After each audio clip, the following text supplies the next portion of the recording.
puis ça permet de ne pas les apprendre par cœur non plus.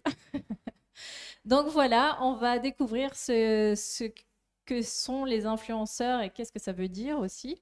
Donc je me présente d'abord un tout petit peu. Donc j'ai 20 ans d'expérience professionnelle, ce qui ne me rajeunit pas.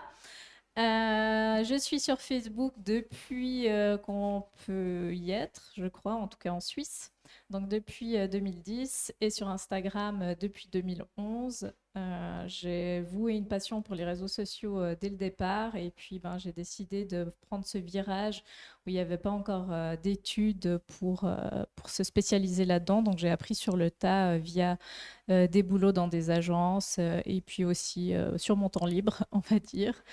Et j'ai créé Mademoiselle B, un blog lifestyle et voyage qui a beaucoup évolué depuis sa création en 2014 parce que, comme vous le savez, les réseaux sociaux ont pris le dessus aussi sur tout ce qui était blog et site internet. Donc, je suis bien plus présente maintenant sur Instagram que sur mon blog.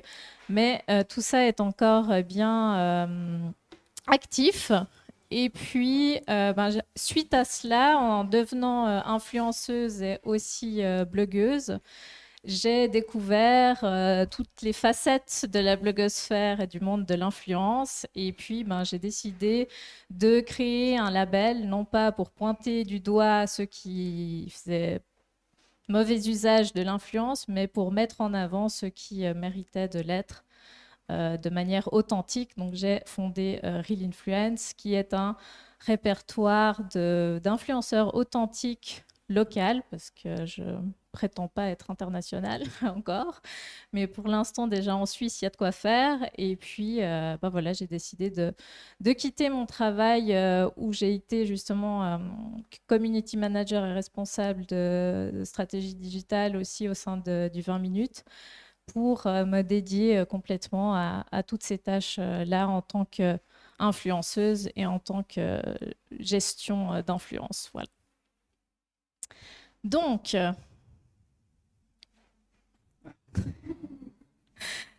le marketing d'influence, donc ça a un intérêt grandissant. Ça représente 13,8 milliards de dollars en 2021, donc 20 fois plus qu'en 2015, ce qui est déjà énorme. Et on verra ensuite que ça ne fera que grandir, en tout cas ce qui est prédit jusqu'à 2025.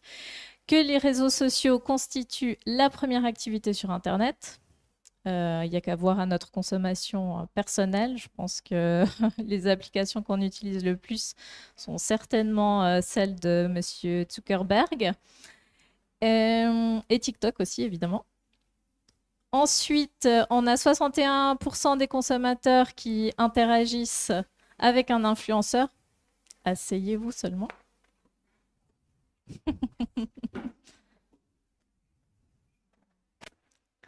Bienvenue. Donc 61% des consommateurs interagissent avec un influenceur au moins une fois par jour.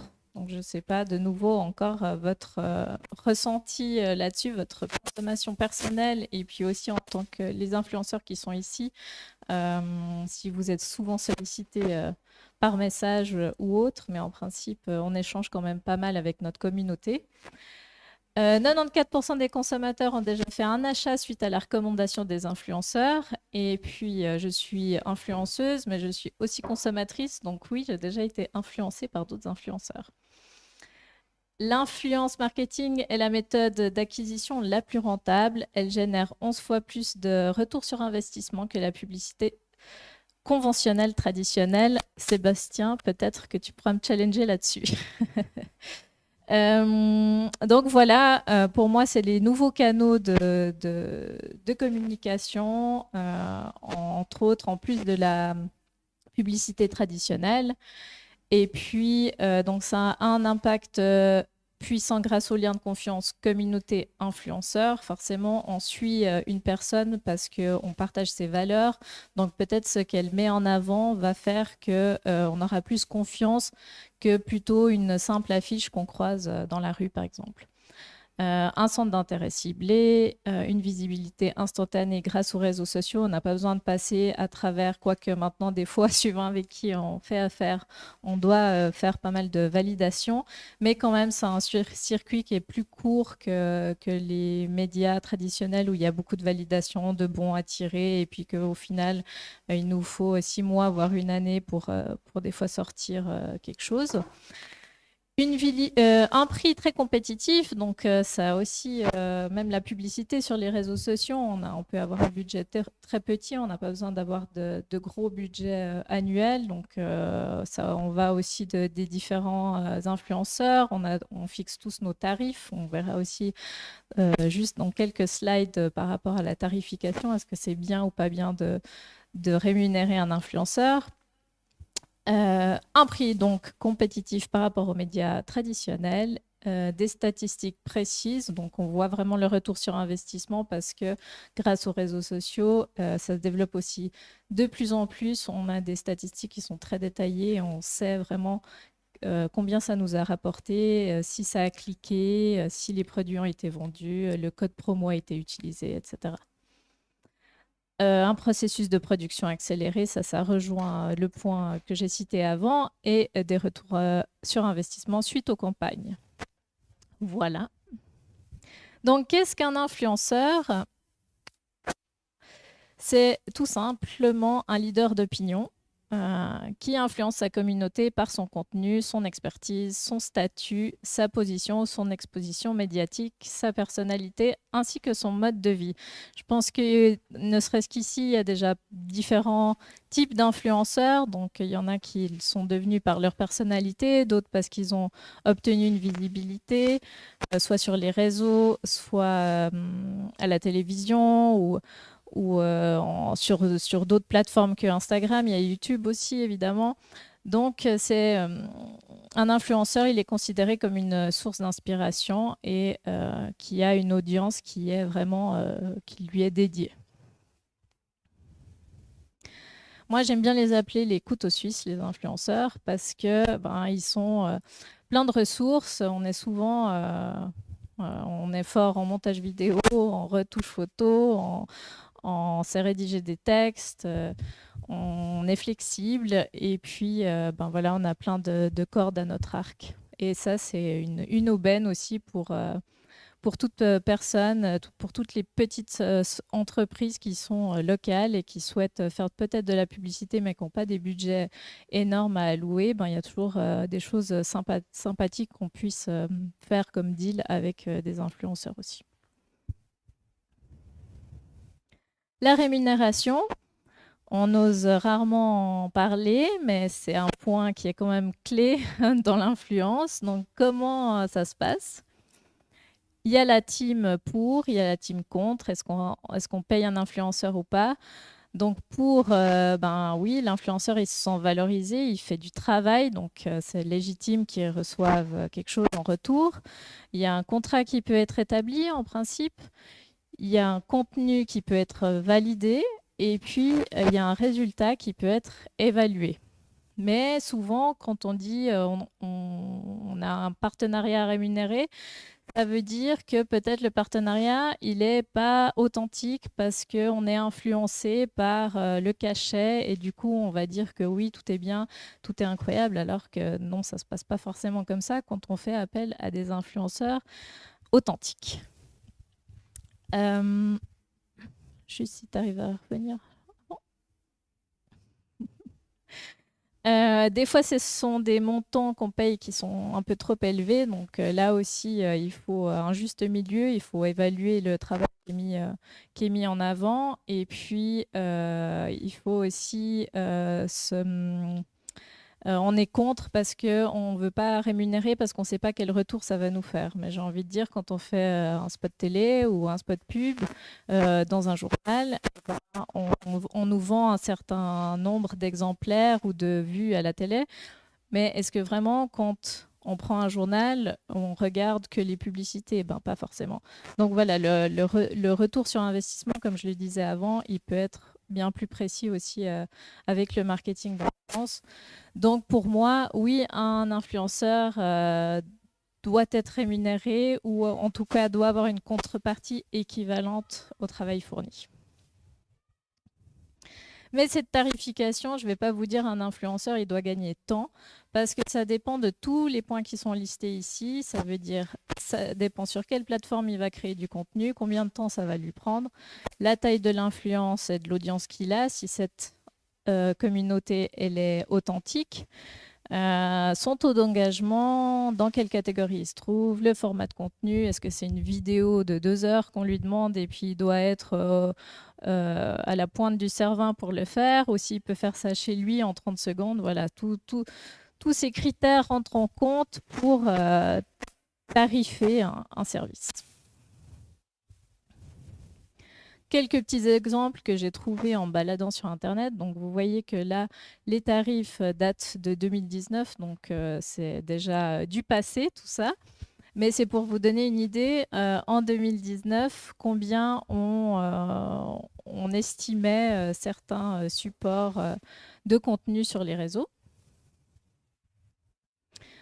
Une autre grille de tarifs qui me semble encore assez correcte par rapport, en tout cas, à Instagram, par rapport au nombre de followers. Mais là encore, il faut voir la qualité des followers. Mais c'est pour se donner un peu une idée, parce que des fois, souvent, on vient me dire, Barbara, combien je dois payer cet influenceur, ou est-ce que moi, quel tarif je dois donner pour du contenu. Donc, il faut toujours voir aussi quel prix on est prêt à se faire payer pour le travail qu'on fournit. Mon combat depuis longtemps, c'est les fakes.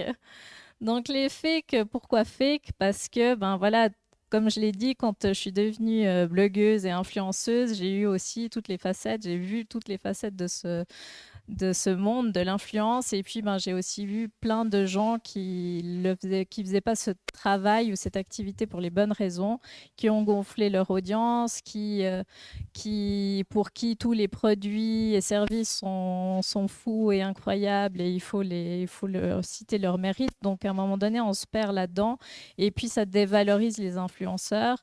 Et du coup, on a cette casquette justement que j'ose même plus dire le terme influenceur, parce que direct, on pense influenceur, on pense télé-réalité, plutôt du côté de Dubaï, les Marseillais et compagnie, alors que moi, je dis que je suis créatrice de contenu, parce que influenceur, ça a été beaucoup péjoré. Les fakes, c'est mon combat, donc je l'ai dit, je ne pointe pas du doigt ceux qui trichent, même si ça m'énerve beaucoup, mais je veux mettre en avant ceux qui sont authentiques et qui le méritent. Sauf que pour ça, il faut aller éduquer les agences, les marques qui font appel à tous ces influenceurs, et des fois qui sont dépassés, qui ne regardent pas les statistiques, qui ne savent pas comment faire. Et j'essaye de leur montrer que ça existe et qu'ils fassent un peu plus attention à cela, parce qu'au final, c'est eux qui perdent de l'argent, et c'est eux qui nourrissent ce business du fake. Quelques petites statistiques. Donc, on est sur la bonne voie. Les influenceurs impactés par la fraude baissent gentiment. Instagram essaye de faire un peu de tri, pas assez à mon sens. Je parle beaucoup d'Instagram parce que c'est quand même une des plateformes principales où il y a beaucoup de business par rapport au marketing d'influence. Mais évidemment, il y a YouTube, il y a TikTok, il y a Facebook et encore d'autres plateformes. Mais on commence à voir peut-être une lueur au bout du tunnel. Je dirais pas encore vraiment une lumière, mais on va sur le bon chemin. Juste un petit exemple de ce que ça coûte de s'acheter des faux followers, des faux likes ou des faux commentaires. Donc ça date déjà d'il y a un petit moment, cette capture d'écran. Mais on voit, si on descend à peu près au milieu du slide, que Instagram, pour 30 $, on a 1000 abonnés. Donc voilà, il nous faut un petit budget, et puis il suffit après d'aller draguer les marques et agences pour pouvoir obtenir des collaborations, et du coup, tirer la bourre un peu aux vrais influenceurs qui auront une communauté qui va grandir un peu plus lentement, mais plus authentiquement, si je peux dire,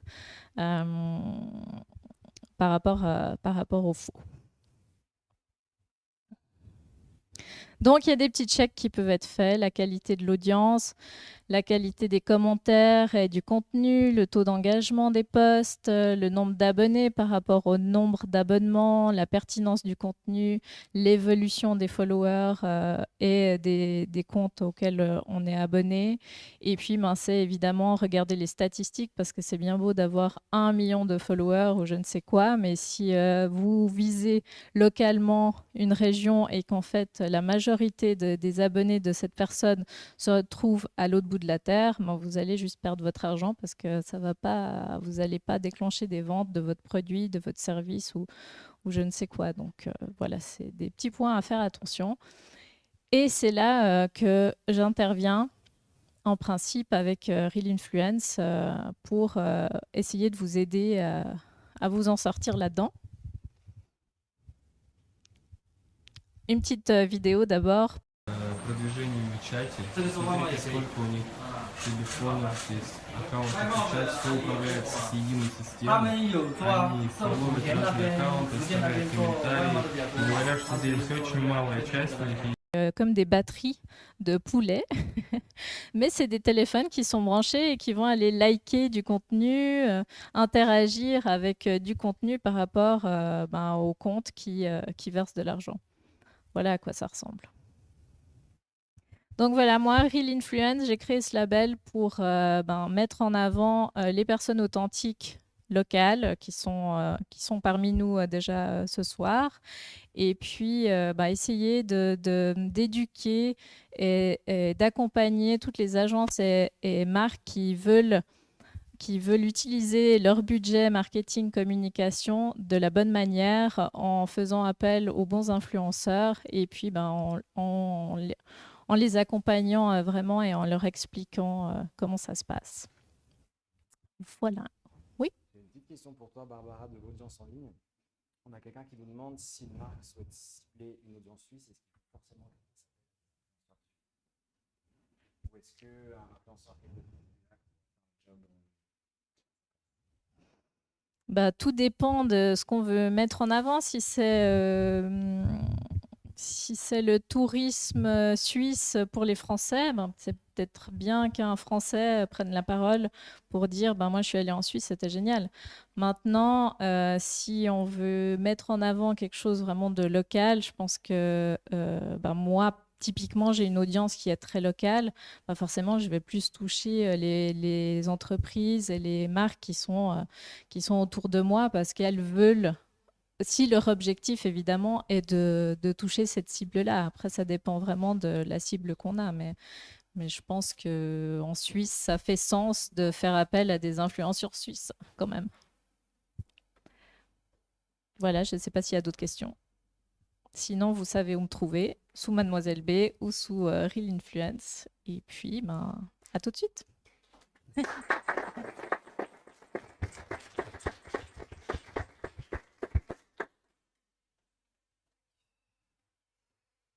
Bonjour à tous. Du coup, j'invite les 3 membres de la table ronde à me rejoindre devant. Si tu veux revenir, Barbara, tu es la bienvenue.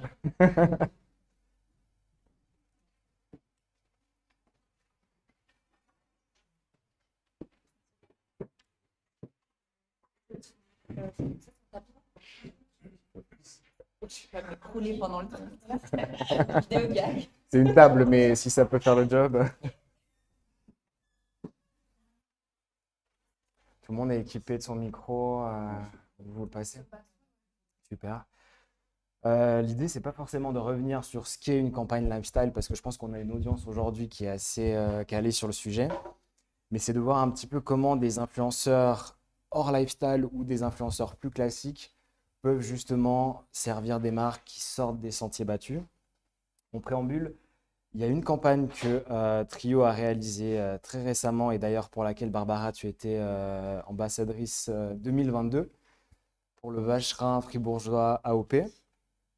De mon côté, je ne suis pas un expert du digital contrairement à mes collègues, mais il semblerait que c'est une campagne qui a eu beaucoup de succès où tu peux peut-être en dire quelques mots, mais c'était un peu plus du do-it-yourself que du pur lifestyle. Oui, alors dans cette campagne, c'était vraiment d'intégrer la marque à la maison dans sa vie quotidienne et puis de faire aussi envie à sa communauté en dehors du fromage, disons, traditionnel qu'on a l'habitude de voir, soit le plateau de fromage, soit la fondue ou autre. Donc, c'était de l'entourer un peu de choses estivales. Et puis, c'est aussi pour ça qu'on fait appel à des influenceurs, c'est pour intégrer la marque dans notre univers et puis pas l'inverse.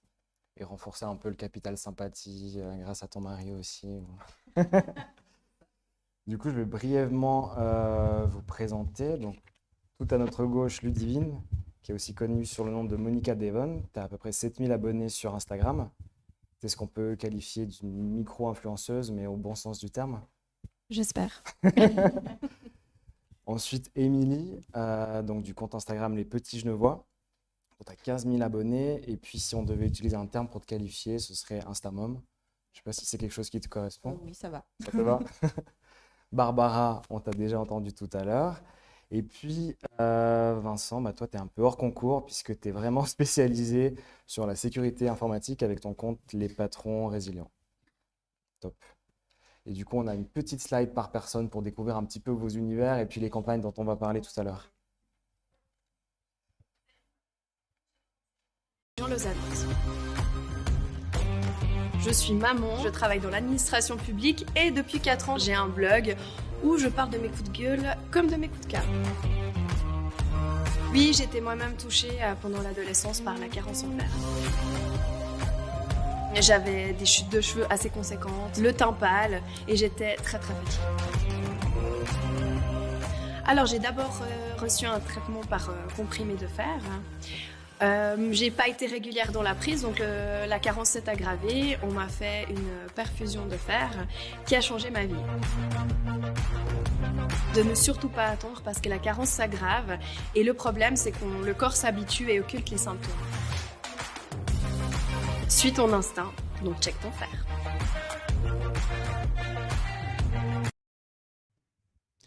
Donc là, c'était une campagne que tu as fait, Ludivine, pour les carences en apport en fer, Tout à fait. qu'on aura l'occasion de détailler après.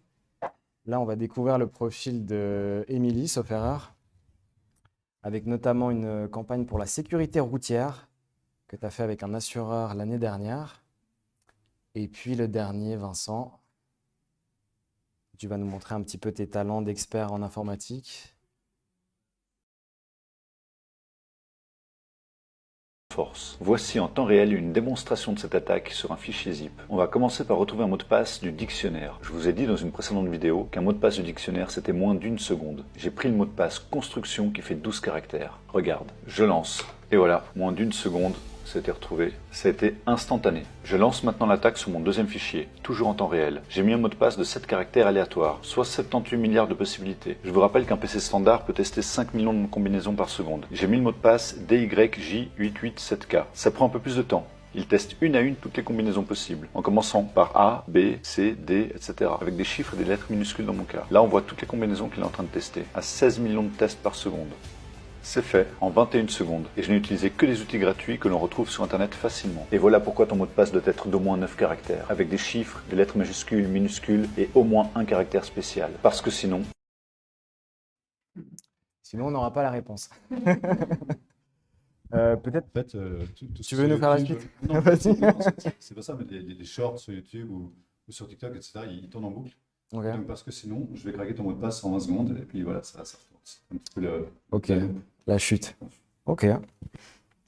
Première question pour vous deux, les filles.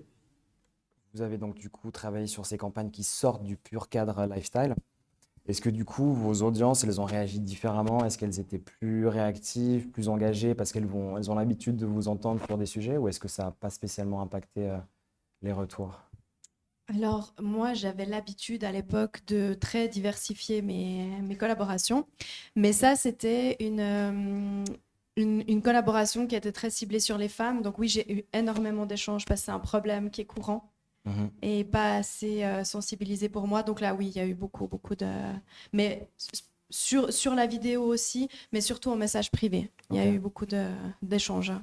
Et est-ce que du coup, la marque ou les marques qui te sollicitent pour ce genre de campagne, elles te fournissent de quoi faire un peu de service après-vente, de conseils, parce que c'est quand même un sujet de santé ou... Oui, là, elles sont là en support, bien entendu. Ok.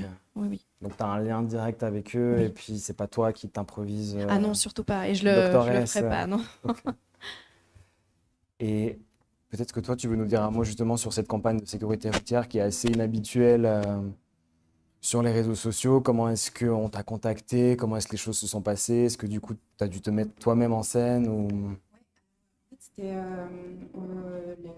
l'assurance m'a contacté et puis je trouvais le sujet important puis intéressant. Voilà, je suis maman de 2 enfants et puis voilà, la visibilité sur la route, sur les trottoirs, etc. pour les enfants, c'est important.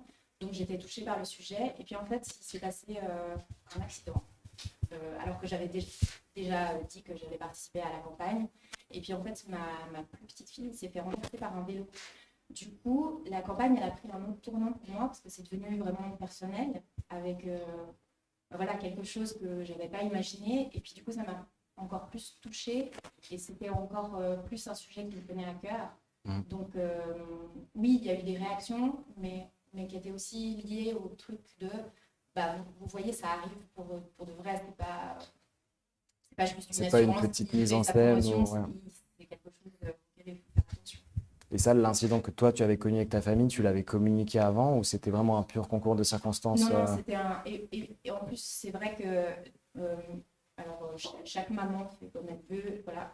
Moi, j'ai décidé depuis le début de ne pas exposer mes enfants et du coup de ne pas non plus exposer trop ma vie personnelle ou ma vie de famille pour protéger mes filles. Et puis là, j'ai vraiment hésité, puis je me suis dit, mais en fait, c'est tellement particulier que ça arrive à ce moment-là que j'étais pas obligée d'en parler, mais du coup, pour moi, ça faisait du sens. Et puis je me suis dit, ouais, que ça allait... Enfin, la campagne, elle me tenait tellement à cœur que ça faisait du sens. Et pour le coup, du coup, toi, ça, je comprends cette volonté, voilà, de peut-être d'avoir pas d'enfant de face, etc.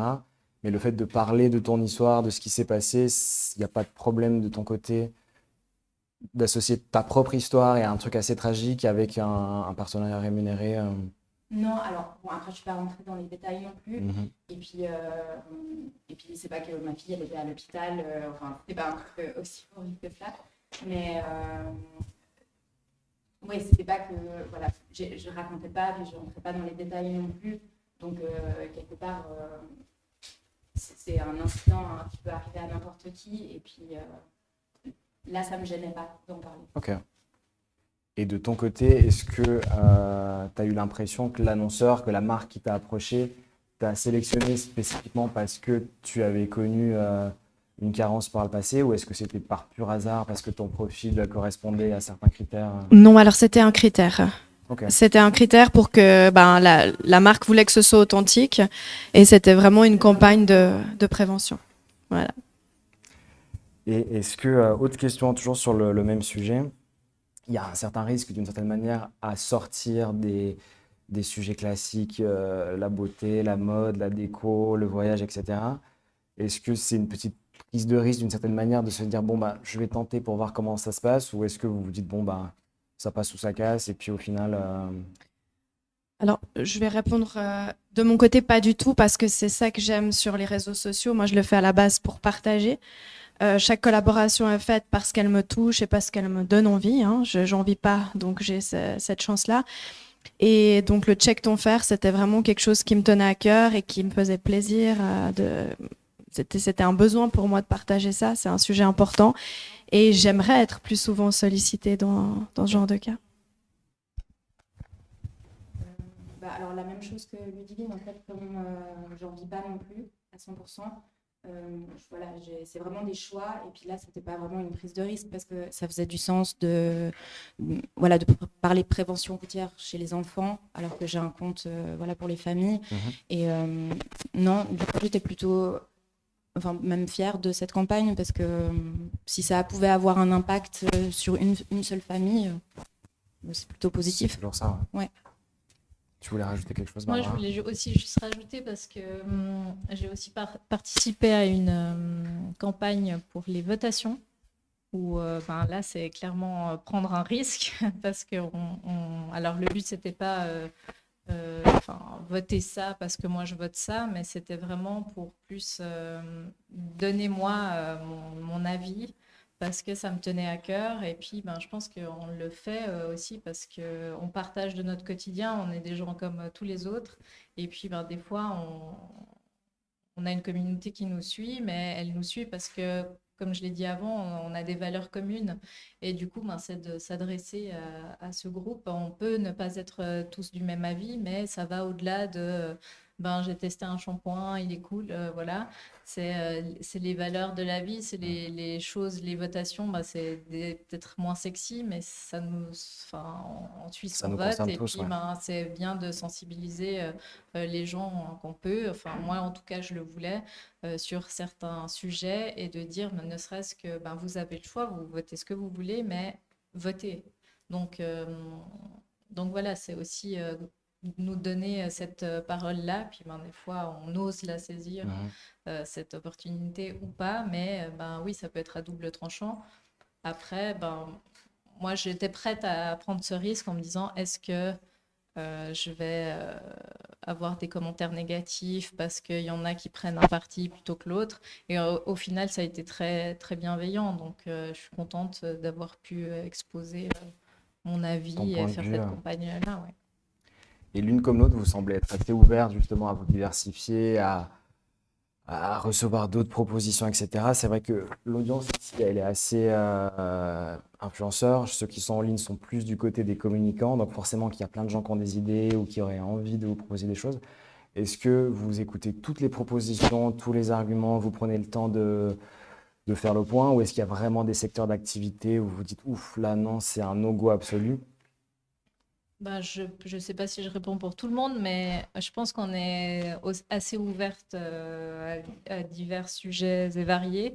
Après, ben, il faut que ça nous ressemble, que ce soit dans nos valeurs et c'est à discuter. Mais c'est sûr que si on ne sent pas quelque chose, je pense que ça ne sert à rien d'aller plus loin parce que ça va se sentir. Je pense qu'on est assez authentique sur nos canaux pour, ouais, pour que les gens sachent, ok, là, là peut-être, Si ça sent le ouais, vrai ou ça pas. doit se sentir. Donc, c'est sûr que moi, si je suis pas convaincue par quelque chose, je vais pas y aller ouais,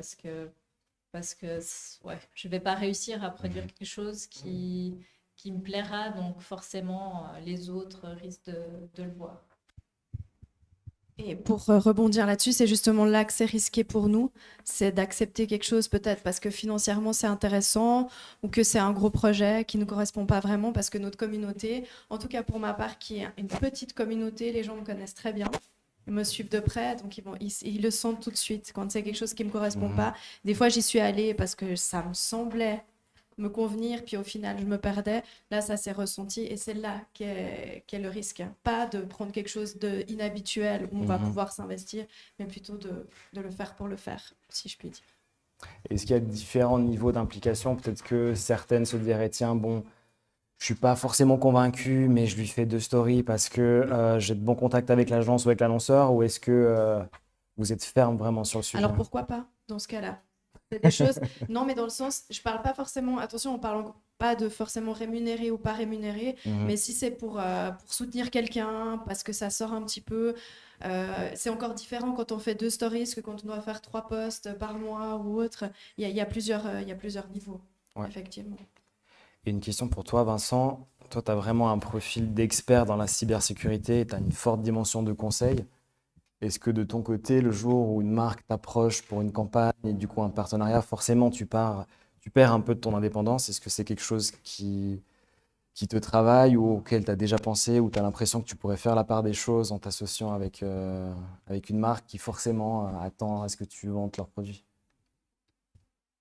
Alors, pour être tout à fait franc, c'est tellement récent ce qui est en train de se passer que je me suis encore Pour pas toi, posé la c'est allé question. très très vite. Ouais. Peut-être tu Je peux vais dire me un dire mot sur où. ton parcours. Alors, rapidement, le parcours en 2 mots.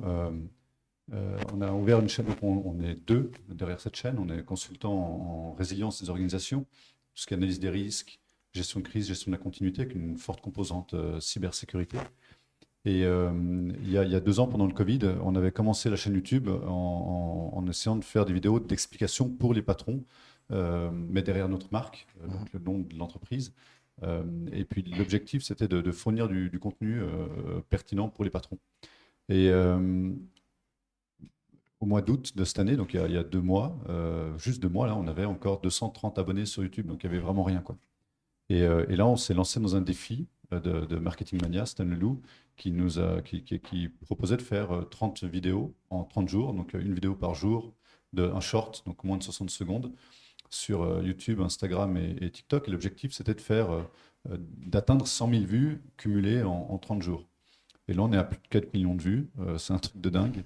On est passé de 230 abonnés à plus de 15 000 abonnés sur YouTube. On a 20 000 abonnés sur TikTok. Instagram, pour le coup, a un peu moins pris. On a que des reels. Donc là, maintenant, il va falloir qu'on oriente un petit peu nos stratégies là-dessus. Et maintenant, ben voilà, on a ça qui nous est tombé dessus il y a 1 mois, en fait. Il va falloir qu'on capitalise là-dessus et qu'on s'invente cette nouvelle vie d'influenceur. Alors, il se trouve que effectivement, je suis le chéri de Barbara et du coup, je fais partie de ce monde d'influenceurs. Mais alors, lifestyle, on n'est pas du tout dans le lifestyle, on est vraiment dans le conseil aux entreprises pour les patrons résilients, de nom de la chaîne. Et maintenant, il va falloir qu'on invente cette vie qui va avec. Et on a commencé à prendre des décisions de réduire peut-être notre activité de consultant pour développer cette partie d'influenceur parce que on a beau dire, ça prend énormément de temps, ça demande à réfléchir, d'avoir une stratégie. Et là, on en avait une pendant 30 mois et maintenant, on se dit, waouh!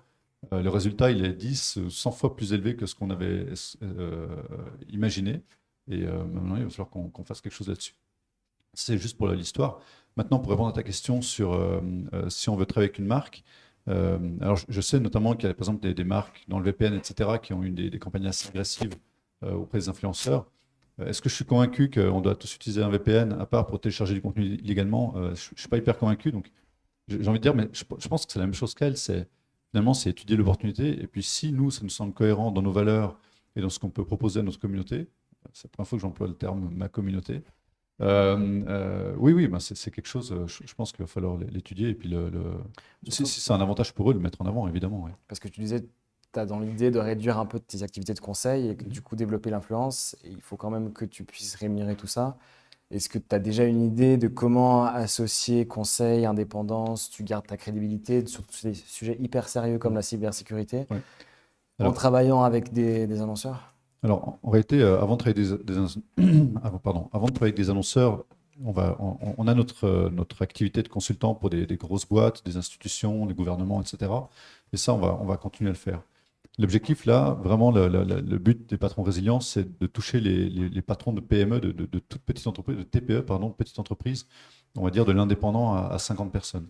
Des gens qui n'ont pas les moyens de prendre des consultants. Donc l'approche, ça peut être de faire du coaching en ligne, de faire des formations en ligne, ce genre de choses. Ça, c'est peut-être c'est notre objectif. Et de pouvoir leur offrir un service de qualité à moindre coût. C'est pas forcément l'objectif de travailler avec des influenceurs où certains me disent tu as fait 2 millions de vues sur une vidéo sur TikTok, combien tu as gagné? 0 en fait. Et voilà. Et tout travail, au début, on commence par donner, et puis un jour, peut-être que ça, on espère recevoir quelque chose en retour. Oui, c'est intéressant parce qu'il n'y a pas forcément cette idée de produit, c'est-à-dire que toi, tu peux poursuivre ta carrière dans l'influence tout en continuant à proposer tes services, mais d'une autre manière. Oui, complètement. Ouais. Ok. Et puis peut-être une question pour vous quatre. Est-ce que vous auriez des conseils pour une marque hors lifestyle qui veut s'adresser à vous et qui a envie de bien faire les choses?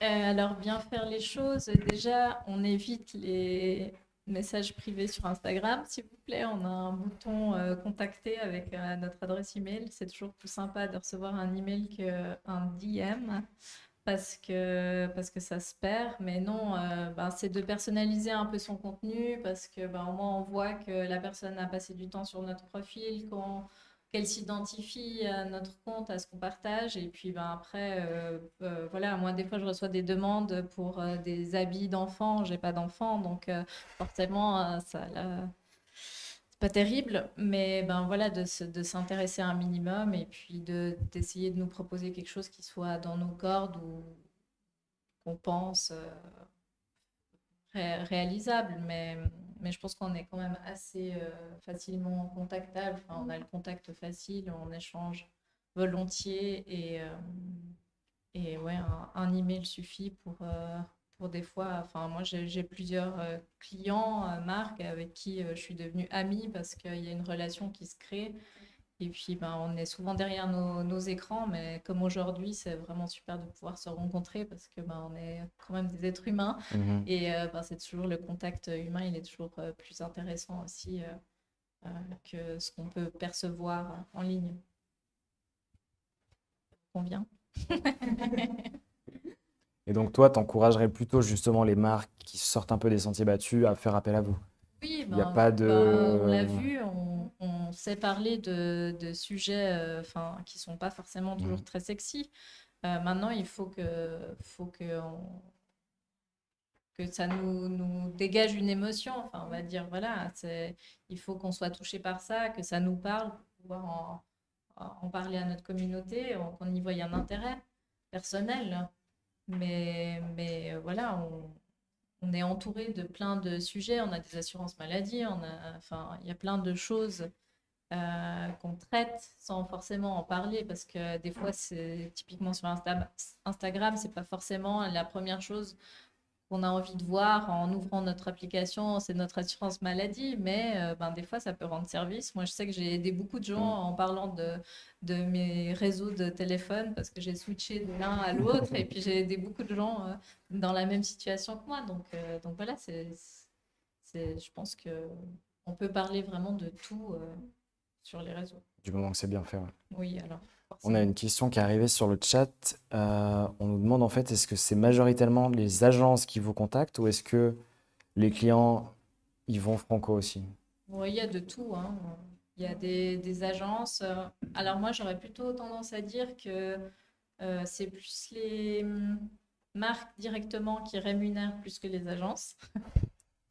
Parce que souvent, bah, il y a la com qui passe d'abord sur l'agence. Ça dépend avec qui on traite, évidemment.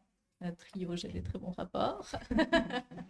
Mais mais il y a de tout. Il y a des tout petites entreprises qui passent en direct ou qui font appel à des agences. C'est très varié. Puis justement, les modes de communication sont aussi très différents de l'un à l'autre. Et un petit client, une petite TPE qui voudrait faire de la promo pour de la charcuterie et qui s'y connaît pas du tout, vous arrivez tous à le driver et puis lui dire, bah voilà, moi je peux t'expliquer combien ça va coûter, quels sont un petit peu les KPIs, etc. C'est quelque chose que vous avez développé justement pour pas toujours être dépendant des agences ou des gros clients qui sont pas toujours hyper présents. Bah forcément, comme je disais, on est des fois des couteaux suisses, on devient nos propres managers et puis on va un peu coacher des fois certains qui en ont besoin. Mhm. Maintenant, ça dépend aussi de la personne sur laquelle on tombe, à quel influenceur on fait appel. Je pense qu'on est assez souple là-dedans. Si le sujet nous parle ou aussi des fois c'est des connaissances, donc on va plus aller les aider. Et comme je disais, j'utilise souvent le terme éduquer, mais pour moi c'est important. Je leur explique s'ils font appel à moi ou à d'autres de bien faire attention à certaines choses parce que ben, des fois c'est des toutes petites entreprises qui ont un très ou même des indépendants qui ont un très petit budget et puis qui vont tout miser sur une personne et en fait ils n'ont pas fait les checks préalables nécessaires et puis ben, ils se plantent et puis les influenceurs égale arnaqueurs et c'est fini, je ne veux plus Mhm. jamais en entendre parler et voilà, moi je prends le temps de leur expliquer parce que je veux à tout prix éviter ce genre de situation si ils faisaient la rencontre d'un influenceur avec de mauvaises intentions. Et on a une question pour toi, Émilie. On nous demande s'il y a un moyen de mesurer l'impact d'une campagne de type prévention en dehors du nombre de vues et de commentaires. Bah alors là, je pense que c'est directement l'assurance qui le voit. En fait, là, il y avait, avec la campagne, je partageais en story une page internet où il y avait des conseils justement pour la visibilité, qu'est-ce qu'on peut faire quand on est un enfant, quand on est à vélo. Ça s'adressait aussi aux adultes. Et par exemple, quand on va courir la nuit, ben, si on est habillé tout en noir, c'est pas top, quoi.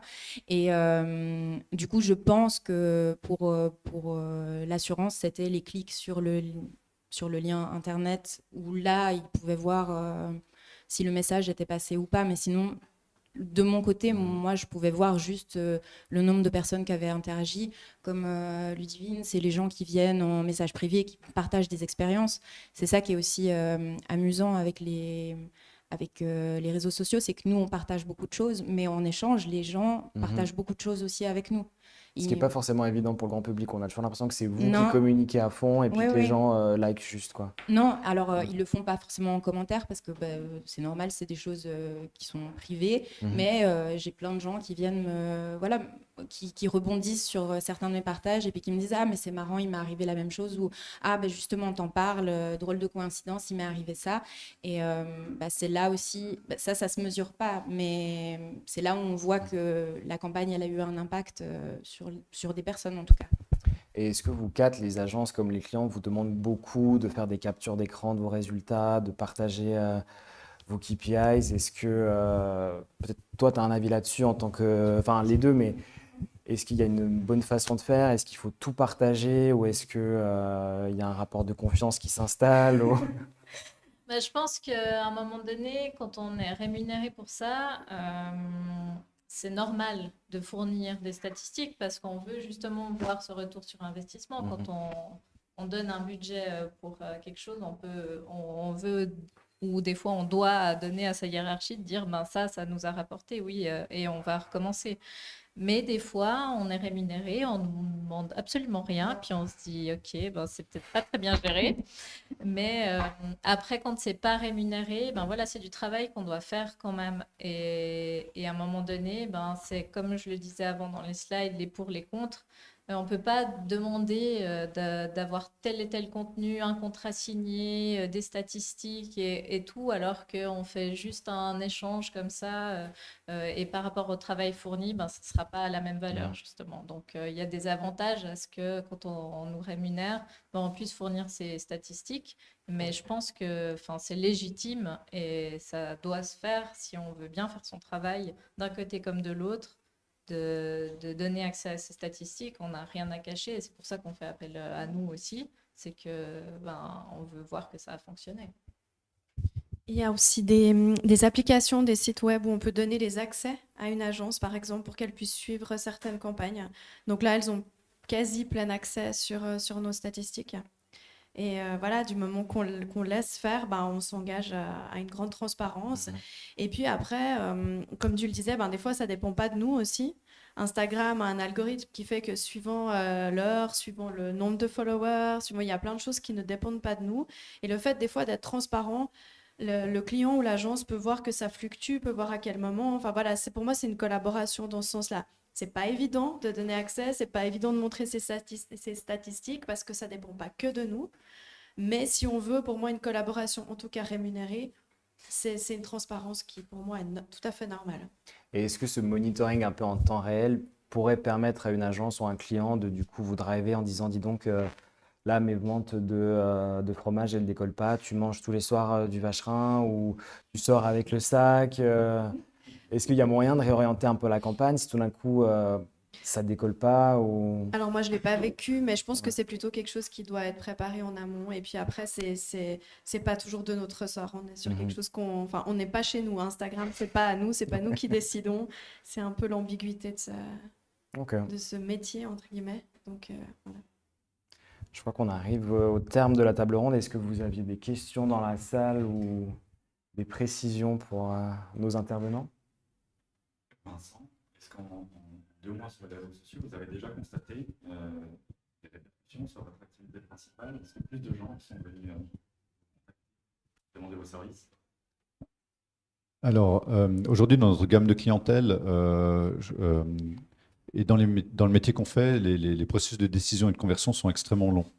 Là, on a un client qu'on a vu aujourd'hui, par exemple, un gros client, ça fait 4 ans qu'on a commencé à préparer le rendez-vous qu'on aura en fait la semaine prochaine, qui sera lui rémunéré. Et donc, il n'y a pas d'influence sur notre activité et notre business au quotidien par rapport à ce qu'on a vu. Par contre, ce qui change, c'est qu'aujourd'hui, et ça me fait un petit peu sourire, mais quand on va manger à midi, sur la terrasse, il y a le voisin qui vient, qui dit « Ah, je vous ai vu là-dessus », il y a le patron du restaurant qui dit « Ah, je vous ai reconnu ». Là-dessus, il y a un client qui nous a vu, qui nous fait des commentaires, etc. Donc, il y a un impact. Peut-être que ça donnerait je sais pas, une certaine crédibilité, peut-être que ça donne une meilleure palette de ce qu'on fait ou plus de visibilité, mais il n'y a pas d'impact sur le business aujourd'hui. Non. Et c'est pas du tout le même style de clientèle, dans tous les cas. Super. Je crois que s'il n'y a pas d'autres questions, il faut qu'on laisse la place à Sébastien, du côté d'Admera, et à Michael. Merci à vous tous.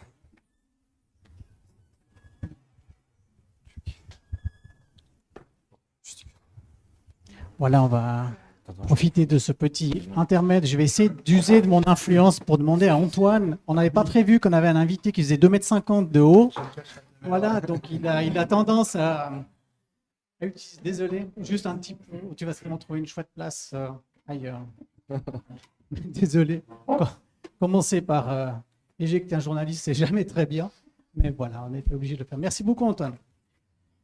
Voilà, toujours à l'agence Trio, merci beaucoup aux influenceurs. C'est vrai qu'une agence qui a 90 ans, on en a déjà vu des choses. L'influence, c'est quand même assez jeune par rapport à 90 ans. On a certainement appris aussi à travailler avec vous. Au début, on s'est un peu posé des questions. Qu'est-ce qu'ils viennent foutre, ces gens? Ils viennent sur notre territoire, ils viennent nous piquer notre business. Au final, ben non, pas du tout. Je veux dire, on est là pour créer des campagnes ensemble. On a appris, je crois, à travailler avec vous. Surtout en privilégiant la co-création. Hein. Je crois que c'est surtout ça. Vous laissez pas mal de liberté. Et évidemment, nous, on essaie de vous guider par rapport à la marque que nous, on essaye aussi de faire évoluer. Donc, ça, c'est au niveau régional et vaudois et au niveau de la Suisse romande qu'on travaille avec Barbara aussi de votre team. C'est vrai qu'au niveau national, on a trouvé un partenaire qui s'appelle Influencer, c'est en Zurich. Ça nous permet en fait de mettre en place des campagnes nationales, et évidemment avec des influenceurs également germanophones, voire italophones. Et dans ce cadre-là, très rapidement, on s'est aussi posé la question, mais comment on va créer une certaine convergence? Comment finalement le marketing d'influence, il va commencer à influencer les médias classiques? Parce qu'il y a toujours des ponts à mettre en place. Et ben voilà, il y a un premier produit qui a été inventé par Kingfluencers et Admera. Vous allez voir, Sébastien va nous en parler. C'est un produit novateur. Comment on pourrait dire ça? C'est une innovation qui est certainement pas encore parfaite, comme toutes les innovations. Il y a certainement des choses à améliorer, mais je trouve que c'est un premier pas. Et je voulais féliciter finalement les acteurs finalement du marketing d'influence et d'un média qu'on peut encore appeler classique, Sébastien, j'imagine, qui est la télévision, pour trouver des ponts. Et je pense que c'est de tout intérêt pour tous.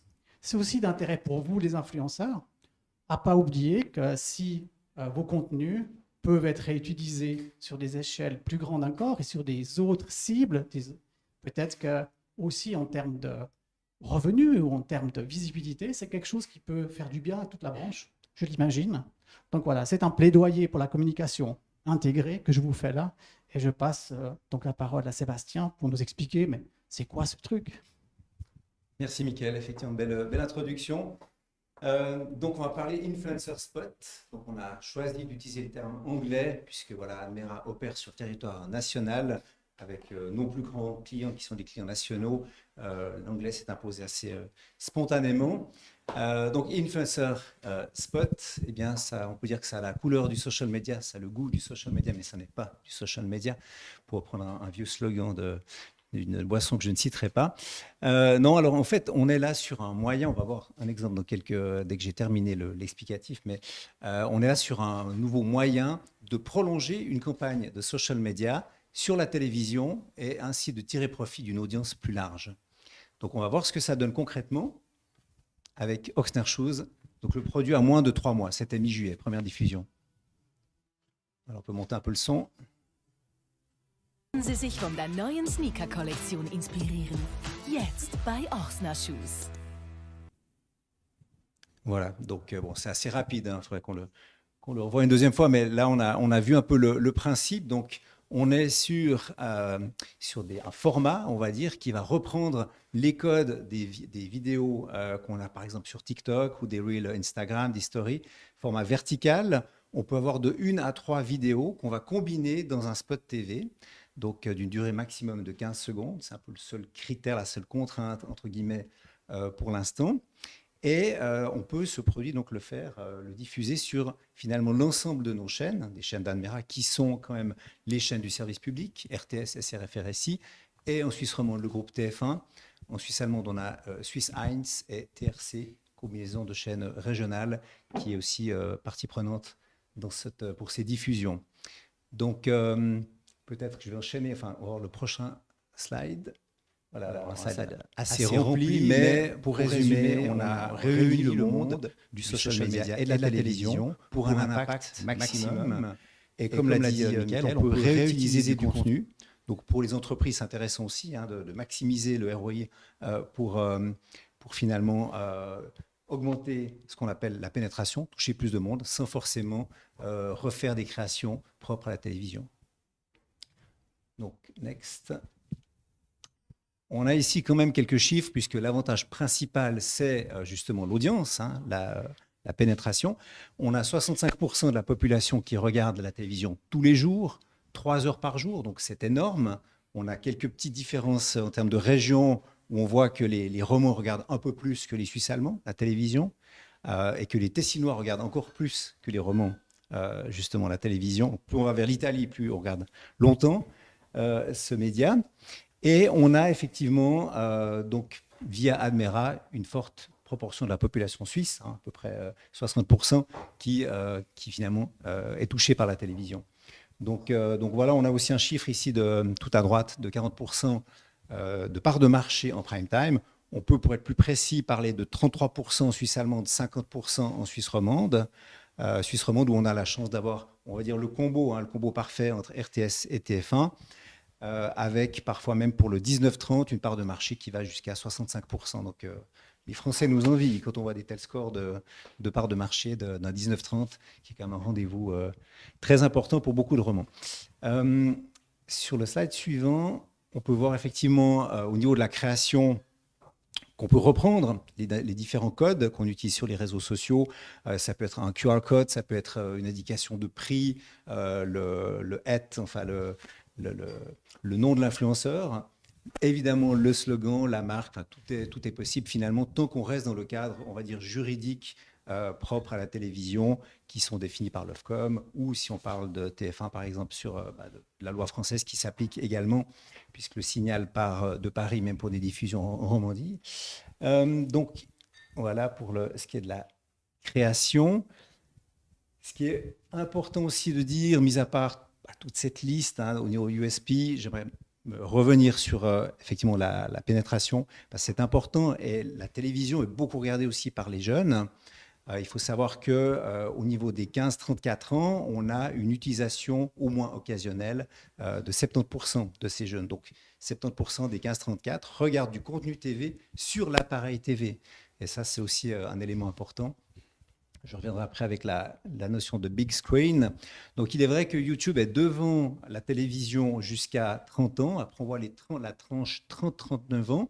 On est exactement à égalité. On a 76% d'utilisation, que ce soit sur YouTube ou la télévision. Et après, dès 40 ans, la télévision monte en flèche et YouTube descend de même manière. Donc, ça se croise sur la tranche 30-39. Donc, ça, c'est important parce qu'on croit parfois que seuls les seniors sont dans la télé.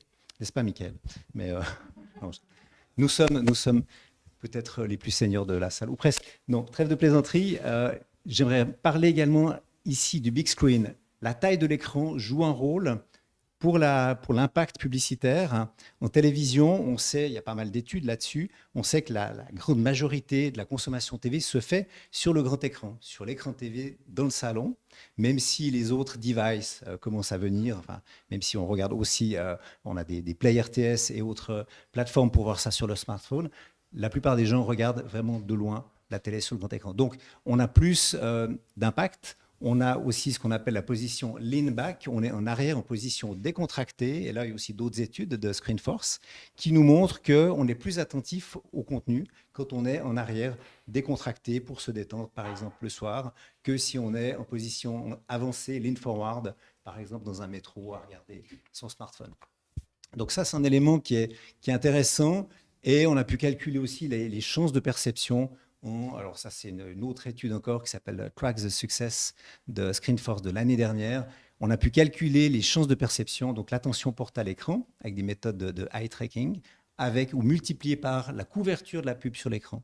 Donc télévision, on est sur 100% finalement de l'écran dédié à la pub, contrairement par exemple à Facebook ou YouTube. Donc on a la télévision qui a 94% là, de chances de perception versus YouTube 58 et 20. Je regarde un peu mes notes quand même, je ne connais pas les chiffres par cœur, 20% Facebook. Donc ça joue un rôle évidemment, il y a une belle complémentarité aussi pour les influenceurs. S'ils arrivent à influencer, c'est le cas de le dire, les marques à également diffuser ou étendre la chose sur la télévision, c'est quelque chose évidemment de gagnant. Sont activés par défaut. On a évidemment l'avantage, peut-être par opposition à Facebook, la publicité a directement le son. Et pour finir, un point important, c'est ce qu'on appelle le brand safe. On est dans des environnements qui sont très contrôlés. Hein. Le contenu TV, le contenu commercial doit être approuvé par différents échelons.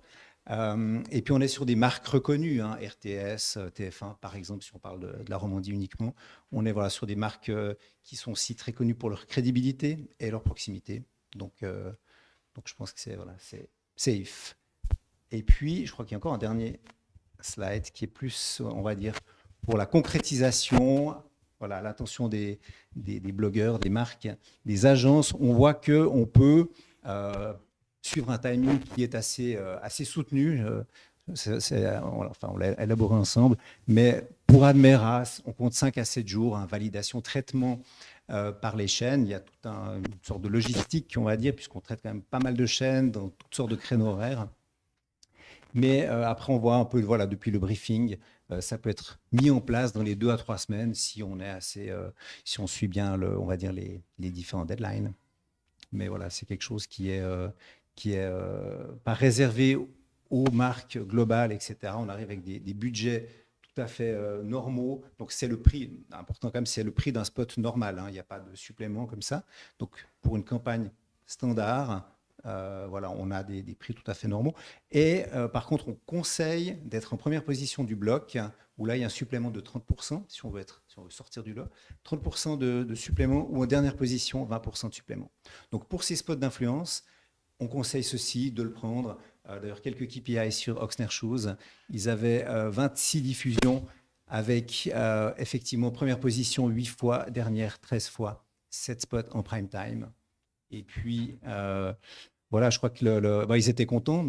C'était une réussite pour eux. Ils ont atteint aussi leurs objectifs, qui étaient, si je lis comme ça, engagement, high quality content, awareness, donc notoriété d'Ochsner et évidemment augmenter le nombre de followers. Donc, c'est une campagne qui est amenée à se répéter en télévision. Donc, elle est valable toute l'année, on va dire comme ça, mais on sait qu'au 4e trimestre, il y a un intérêt pour répéter et d'autres clients s'intéressent fortement à ce produit. Je ne peux pas encore les citer parce que voilà, ça n'a pas encore été diffusé ou pas encore signé, mais voilà, il y a entre mes collègues de Zurich et nous à Lausanne, ça commence à être discuté dans le marché, à faire son bonhomme de chemin. Merci beaucoup. J'étais un peu long, désolé. C'est pas grave. Merci beaucoup, Sébastien. Peut-être juste intéressant à constater effectivement cette progression. Et je crois que c'est extrêmement réjouissant pour tous, à la fois réjouissant, je pense, pour les médias classiques qui finalement aujourd'hui sont là pour créer ces ponts, créer des passerelles. Je crois que finalement tout le monde en a besoin, réjouissant pour les influenceurs, même pour le marketing d'influence.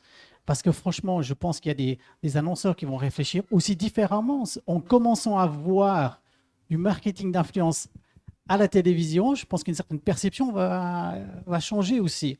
Donc, c'est un format que j'appellerais moi encore un tout petit peu d'hybride. Je pense qu'il a encore besoin un peu d'être...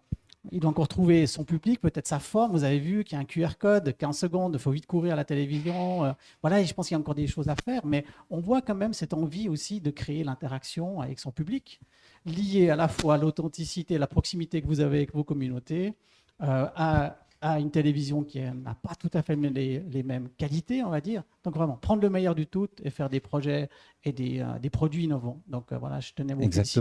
Pour nous, important d'amener un peu une ouverture aussi dans cette conférence. On est là aussi. Est-ce qu'on répond à des questions aussi, Terry, s'il y en a? Vas-y. J'ai vu que la cible était...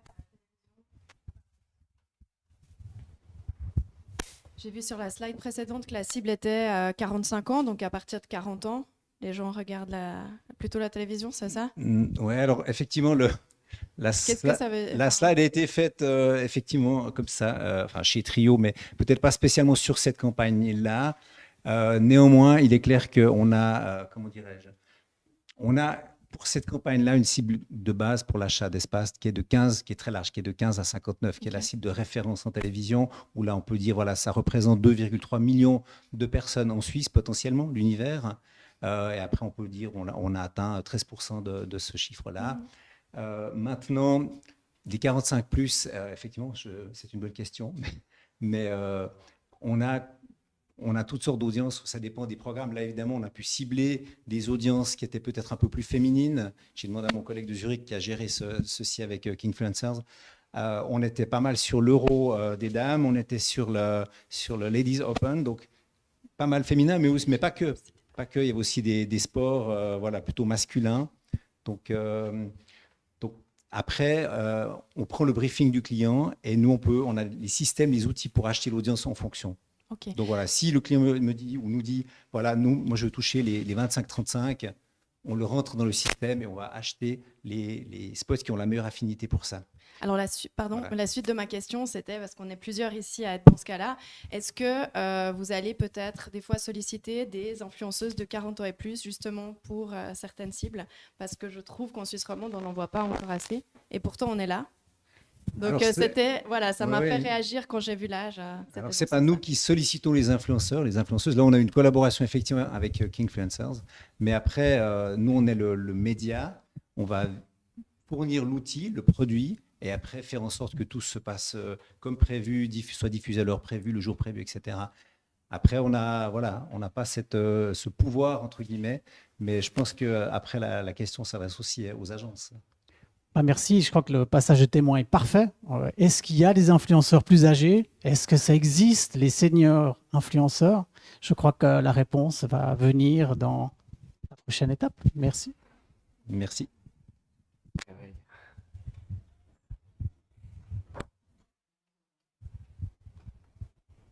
Bonjour à toutes et à tous. Du coup, je me présente, Léane Dejeu. Je suis planeur stratégique à l'agence Trio et également digital spécialiste. On a fait un petit peu le tour de divers sujets liés à l'influence. Et là, je vais vous parler un petit peu d'un profil d'influenceur atypique, même si on a parlé déjà de campagne atypique. Je vais vous parler des influenceurs seniors. Les influenceurs seniors, ils sont aussi appelés des grands influenceurs. Et du coup, c'est des personnes qui, on va dire, normalement, c'est pas les utilisateurs principaux des réseaux sociaux. En tout cas, dans l'esprit de tous. Et en fait, on se rend compte que de plus en plus, ces dernières années, ce genre de profil un petit peu différent d'influenceurs, ils ont pullulé sur les réseaux sociaux et on voit de plus en plus de grands-pères et de grands-mères influenceurs, donc qui ont 60 ans et plus. Bon, ok, pas grand-père et grand-mère, mais vous verrez, il y en a qui sont grands-pères et grand-mères vraiment plus. Et du coup, voilà, avec ce profil particulier, ce qui est assez intéressant, c'est qu'on a vraiment de nouveaux sujets qui sont mis en avant, mais aussi, pourquoi pas, toucher de nouvelles communautés. Et je vais vous présenter du coup plusieurs types d'influenceurs avec un petit tour du monde des influenceurs seniors. Donc on va commencer au niveau suisse déjà. Donc le premier influenceur, vous le connaissez sûrement, influenceur dans son domaine un petit peu spécifique, il s'agit de Daniel Kor. Je suis navrée pour la prononciation. Du coup, il est connu initialement puisque, évidemment, il a été directeur de la division des maladies transmissibles à l'OFSP. Et en fait, on s'est rendu compte qu'au bout de quelques mois, il avait quand même une communauté qui était de plus en plus importante sur les réseaux sociaux. Et il a réalisé plusieurs petites vidéos pour informer, évidemment, sur le sujet de la pandémie et plus largement sur des sujets liés aux maladies et aux éléments sanitaires. Et donc, il s'est constitué une belle petite communauté puisqu'il a quand même 25 000 abonnés actuellement. Donc, c'est plutôt pas mal pour ce sujet de niche. Et donc, voilà notre premier influenceur suisse. Deuxième influenceur, cette fois-ci, qui a beaucoup plus d'abonnés. Chèvre de brebis. C'est assez intéressant, il s'appelle Today, ce fromage. Il est intéressant parce que finalement, quand un fromage de chèvre, ça a un bon goût de chèvre, mais des fois c'est un petit peu trop fort. Le fait de mélanger les deux, on va diminuer de force, on va rajouter un petit peu de donctuosité, un petit peu de finesse. J'aime assez un mélange chèvre-brebis, le Today. Il nous présente présente ses fromages. Lui, il est affineur de métier, donc c'est un profil vraiment atypique. Son objectif à la base, c'était juste de vendre ses propres fromages. Et en fait, il est devenu super famous, donc c'est super cool. Et du coup, il s'est lancé sur TikTok seulement il y a peu de temps. Vous allez voir, il va vous raconter son histoire, puisqu'on a une petite surprise pour vous. On est allé l'interviewer dans sa cave. Et donc, je vais vous passer 3 vidéos de Claude. Une première maintenant, puis après, d'autres qui viendront ponctuer notre petit tour du monde. Donc c'est parti pour la première vidéo. Pour ceux qui sont au fond, n'hésitez pas à vous rapprocher pour voir la vidéo. Je débarque à Paris dans le TGV, je prends l'hôtel et puis je vais manger dans un restaurant libanais. Tout d'un coup, le patron vient vers moi et puis il me dit « ça va ?» Je dis « oui, c'est magnifique, on se régale, on aime les bons produits ». Il me répond « mais c'est pas difficile avec ce que vous faites ?» Puis je dis « mais comment ?» Elle dit « oh, mais mon neveu, il vous suit sur TikTok. »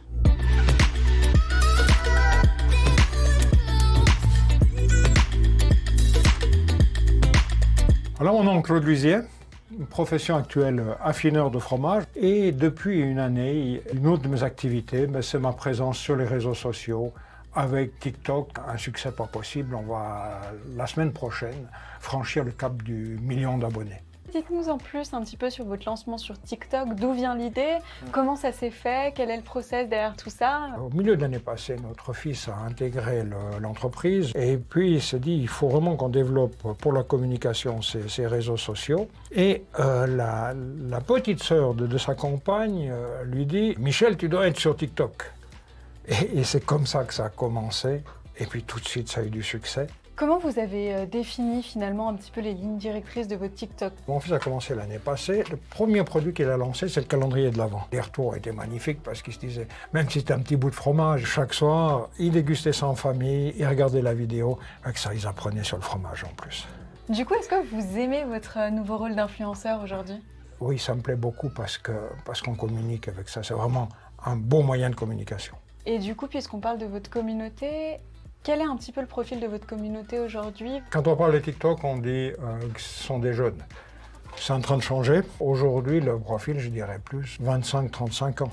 Donc des gens qui ont déjà une capacité financière aussi, qui vont acheter le fromage. Du coup, si on reparle un petit peu du côté opérationnel de vos réseaux sociaux, aujourd'hui, comment ça fonctionne? Le travail est effectué par mon fils, Michel, qui lui s'occupe de tout le développement et gère le site de vente internet. Moi, je me contente de faire l'acteur, c'est déjà pas mal. Il y a une semaine, il me téléphone, il me dit « Papa, prépare-toi, demain, je poste une vidéo qui fera plusieurs millions de vues. » Le résultat, il était là, il a fait 3 millions de vues, la vidéo qu'il a postée.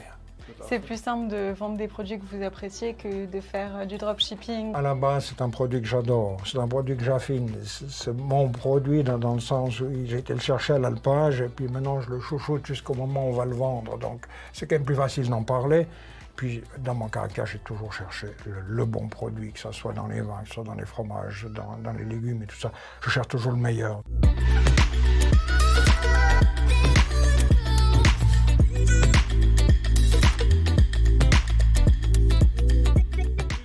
Avec mon ami Claude. Et du coup, on va passer un petit peu, on va élargir le tour du monde en arrivant sur le côté francophone. Je vais vous laisser la petite vidéo et après, je vais vous les décrire parce que la vidéo est vraiment très marrante. Des mots que j'ai trouvés dans les commentaires sur TikTok. Tu me diras ce que c'est, hein. Tu dettes ça, chacal. Je l'ai noté, hein. Ça veut dire quoi selon toi? Je sais pas. Ça veut dire que t'as tout niqué, quoi. T'es tout foutu en l'air, t'es tout cassé, non? Non, t'as battu tout le monde, quoi. Je suis meilleur, quoi. Voilà. Il a du flow. Il a la classe. Ah. J'en ai un autre encore. Amazingue. Amazingue? Ouais. À ton avis, ça veut dire quoi? C'est amazing. Ça veut dire génial. Ah bon? Et là, trop mimes. Ça veut dire quoi? Ils font des mimes, des bons mimes. C'est pas ça. C'est-à-dire ils sont trop mignons. Ils sont trop mignons. C'est sympa ça. Alors il y en a un autre, Claude de Charroux. Et tu crois que ça veut dire quoi ça? Charroux, charrier, blaguer, quoi, quelque chose. Le gars qui blague, quoi, non? Ah, le dragueur. Oh, bon, je parle que je suis dragueur, moi. Donc voilà, je vous présente Claude, il a 90 ans, comme nous d'ailleurs. Et du coup, bah voilà, petit conte francophone. C'est en fait, on voit aussi Josette, donc du coup qui a 87 ans et qui est la femme de Claude. Et en fait, c'est sous l'impulsion de leur petit-fils qui s'appelle Valérian que le conte a été créé. Valérian, du coup, il a 26 ans, lui, et il a motivé ses grands-parents à aller sur TikTok pour faire des petits sketchs et montrer surtout l'écart générationnel. Et on voit vraiment que c'est super marrant de voir Claude au quotidien, surtout parce qu'en fait, il essaye vraiment de créer des TikTok et souvent ça foire. Et du coup, c'est très marrant. Donc, n'hésitez pas à aller les suivre, c'est très drôle. Et ils ont actuellement 1,3 million d'abonnés, donc quand même une belle communauté pour ce couple d'influenceurs seniors. Deuxième profil. Je prends des produits de première nécessité. Voilà, 8 boîtes, ça fait 104 préservatifs. Je pense qu'elle en aura pour une bonne semaine là. Est-ce qu'on peut dire que je suis pas drôle? Je vous en voudrais pas de le penser.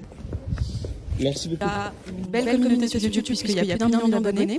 Et du coup, actuellement, ils ont également un compte Instagram avec autant d'abonnés.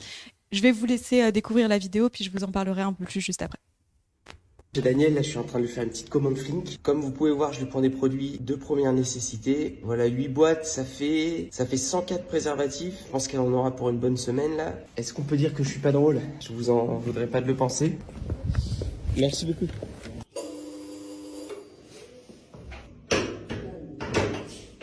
C'est qui? C'est qui? Oh, gros dégueulasse, va. J'en veux pas de ça. Hein. Ça peut toujours servir. Ah non, non, non, ouais. Je t'en ai pris plein, il y en a 104. Je te les laisse quand même. Oh non, ne nous en veux pas. Ah bah ça, les gens, ils vont dire quoi sur moi? Je pensais que ça te ferait plaisir. Donc du coup, alors contrairement à ce que je pensais aussi initialement, Daniel et Arthur, ils n'ont pas du tout de lien de parenté. Donc Daniel actuellement, elle a 65 ans et Arthur, lui, il a 27 ans et en fait, c'est un couple d'humoristes. Ils sont pas en couple évidemment, mais du coup c'est un couple d'humoristes. Ils ont débuté en fait leur collaboration il y a de ça maintenant plusieurs années, je dirais que ça fait au moins 5-6 ans, et rapidement ils se sont constitués une petite communauté, donc on voit encore une fois qu'on est plutôt sur le sujet de l'humour, et puis qu'ils ont aussi réussi à s'ouvrir à d'autres partenariats, puisque là c'est du coup un post sponsorisé, et on voit que c'est des partenariats qui fonctionnent très bien, puisqu'ils y apportent leur touche personnelle, leur trait d'humour, et du coup c'est gagnant-gagnant, et pour l'annonceur, et pour les influenceurs. Du coup, petit focus cette fois-ci au niveau de l'Angleterre. Et cette fois-ci, je vais vous présenter un influenceur un petit peu différent. Il a absolument rien à envier aux influenceurs mode qu'on connaît, puisqu'on peut dire que c'est un peu le papy le plus stylé de l'Instagame. Il s'appelle Lance Walsh et du coup, il a 67 ans. À la base, il tient un magasin. C'est plutôt une boutique, oui, un magasin en fait de vente de fruits et légumes. Et en fait, il est situé dans un quartier très célèbre à Londres. Et sa boutique est juste à côté du magasin Suprême, donc de la marque Suprême. Et il s'est lié d'amitié avec un des vendeurs. Et suite à ça, en fait, le vendeur lui a offert une chapka. Et depuis, il adore Suprême. Et il affiche ses plus beaux looks, évidemment Suprême, sur Instagram. Donc on voit qu'il a une petite communauté, mais il est assez connu quand même en Angleterre. Et donc du coup, il a 46 000 abonnés sur Instagram. C'était vrai que je n'avais jamais mangé du vache qui rit, je ne connaissais pas. J'ai dégusté, ça ne m'a pas déplu. J'ai dit la vérité, pas trop intéressant, c'est un fromage pour le petit déjeuner, mais ça a bien passé, c'était amusant.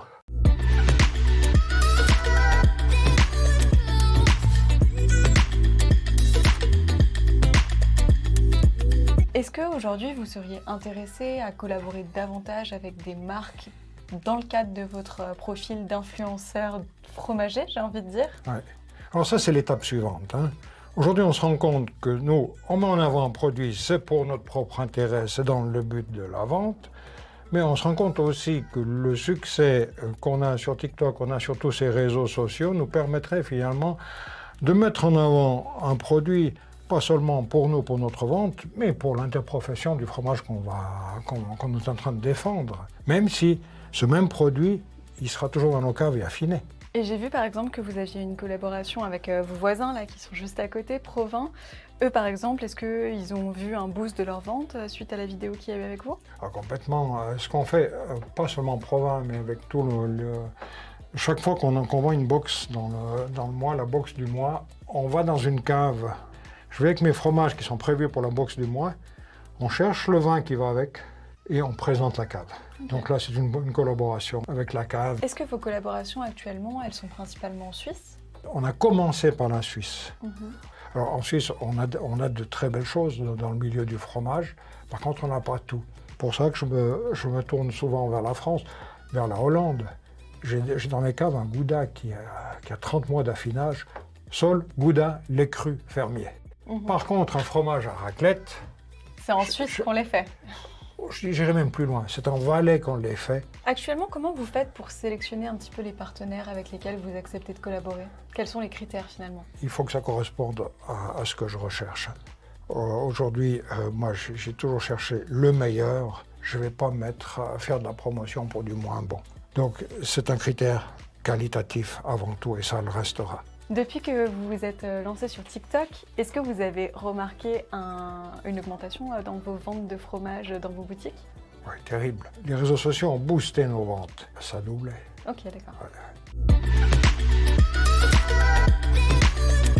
Donc maintenant, vous savez où trouver le fromage pour votre raclette. Voilà, c'est la bonne nouvelle. Et du coup, je vous propose de partir un peu plus loin. On va aller aux États-Unis. Et là, on va découvrir 2 profils d'influenceuses, mais alors totalement atypiques. En plus d'être seniors, vous allez voir, elles sont dans des domaines d'activité vraiment différents. Donc, premièrement, Charlotte Curie, elle a 86 ans. Et en fait, on l'appelle la mamie gameuse, la mamie Skyrim aussi. Et du coup, elle, sa passion, c'est les jeux vidéo. À 60 ans, elle s'est lancée sur les jeux vidéo et elle a adoré ça. Et du coup, elle avait vraiment envie de partager cette passion-là. Elle s'est lancée sur YouTube et actuellement, elle a plus de 1,1 million d'abonnés sur sa chaîne YouTube. En plus de faire des kills sur Fortnite et sur Skyrim, au-delà de ça, elle partage aussi des petits vlogs où elle va du coup raconter un petit peu sa vie, montrer ses petits-enfants. Et du coup, c'est un petit peu un mélange entre gaming et mamie touchante. C'est le combo gagnant, ses abonnés adorent. Autre profil, du coup, maintenant, Joanne McDonald. Donc là, vous voyez qu'on est encore dans un autre domaine d'activité. Je vous mets au défi de soulever autant de poids qu'elle, puisqu'elle arrive à soulever 80 kilos. Alors moi, en tout cas, j'y arrive pas. Je sais que dans la salle, sûrement, il y en a qui peuvent le faire, mais moi, c'est pas mon cas. Et du coup, Joanne McDonald, son objectif, elle, c'est plutôt de mettre en avant un mode de vie actif, des séances de musculation, des photos d'elle avant-après. Ce qui est assez intéressant, c'est que l'initiative en fait, qui l'a poussée à se mettre au fitness, c'est qu'elle avait des problèmes de santé liés à son âge et du coup, et aussi à sa prise de poids. Et du coup, voilà, elle s'est dit, quoi de mieux que de me mettre au sport? Et du coup, aujourd'hui, elle est suivie par 84 000 personnes donc sur YouTube. 3e vidéo de Claude pour votre plus grand plaisir, j'en suis sûre. Je dois me freiner parce que c'est un rythme tous les matins. Okay. Tous les matins, je regarde mes mails et puis après, je regarde les réseaux sociaux. Je suis un peu accro à ça.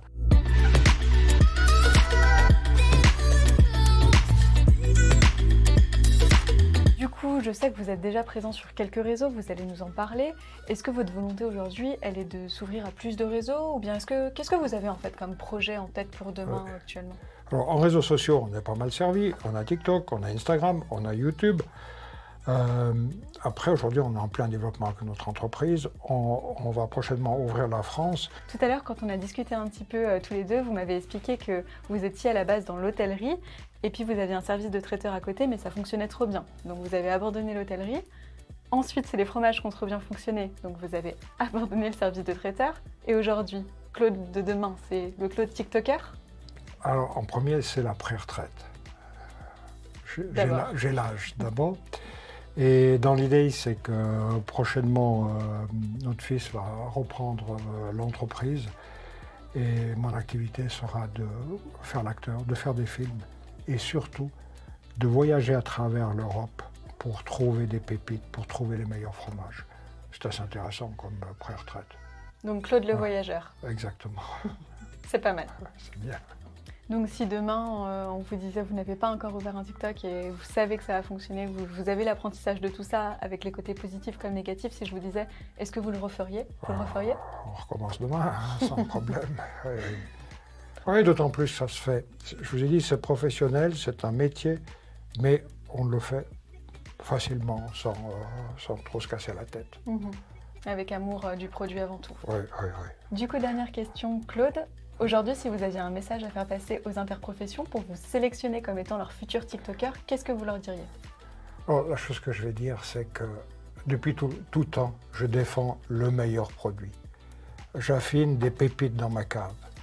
Donc pour une interprofession, la seule restriction que je pourrais mettre, c'est d'avoir un produit moyen. Mais une interprofession va défendre le meilleur, donc venez vers moi, il n'y a pas de souci, on peut collaborer.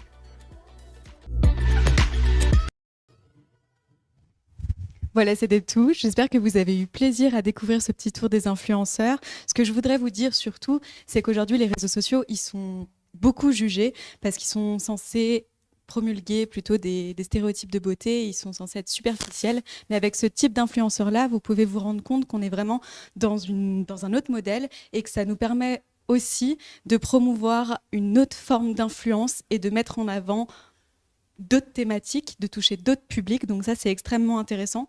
Comme vous avez pu le constater avec Claude, ce genre d'influenceurs seniors aussi, tout comme les influenceurs qu'on a pu voir avant avec le label de Barbara, c'est des influenceurs qui ont envie de promouvoir des produits de qualité et qui ne sont pas là pour duper leur communauté. Donc c'est un point extrêmement important. Donc n'hésitez pas à contacter des influenceurs à la fois du label de Barbara de Real Influence, mais également des influenceurs seniors, puisque ça donnera un côté beaucoup plus authentique et différenciant à vos campagnes d'influence. Je vais redonner la parole à Mickaël pour clôturer tout ça, et c'était un plaisir de vous présenter les influenceurs seniors. Merci beaucoup, Léane. Donc, en tout cas, je crois qu'avec Claude, et toutes les personnes de la salle et toutes les personnes qui nous regardent actuellement, on a une chose en commun, c'est la passion. On voit comme il est passionné et finalement, c'est ça, partager notre passion. Vous avez trouvé une plateforme d'expression, les marques en ont trouvé d'autres, des fois sur la télévision, etc. Et c'est vrai qu'en tant que doyenne des agences de communication en Suisse, je suis extrêmement satisfait de voir comment petit à petit, toutes ces choses se mettent bien ensemble pour finalement... ensemble, finalement, travailler au bénéfice de certaines marques ou pour des causes. On oublie souvent qu'il y a des causes qui sont défendues également. En tout cas, nous, on est super contents de vous avoir eu aujourd'hui. Vous êtes un nouveau vecteur, tous ensemble. Je pense on doit progresser, on doit innover. Ce qu'on a vu aujourd'hui, c'est clairement ce qui a été fait. Vous en faites partie. Travaillez ensemble. Nous, on adore bosser avec vous. On adore vous intégrer dans les plans. Franchement, de plus en plus. Avant, on devait presque vous imposer. Aujourd'hui, on vous demande. Donc voilà, on voit qu'on est dans un monde en progression. 90 ans qu'on existe. Vous, j'espère encore 90 ans. J'espère que vous serez tous des super seniors influenceurs d'ici quelques années. Je pense que vous allez arriver à le devenir. Et voilà, je clôt peut-être, en tout cas, la partie streamée maintenant. Merci à vous tous pour votre présence. Et je vous invite à rester encore assis pour qu'on puisse vous expliquer comment on va poursuivre la soirée. Merci beaucoup.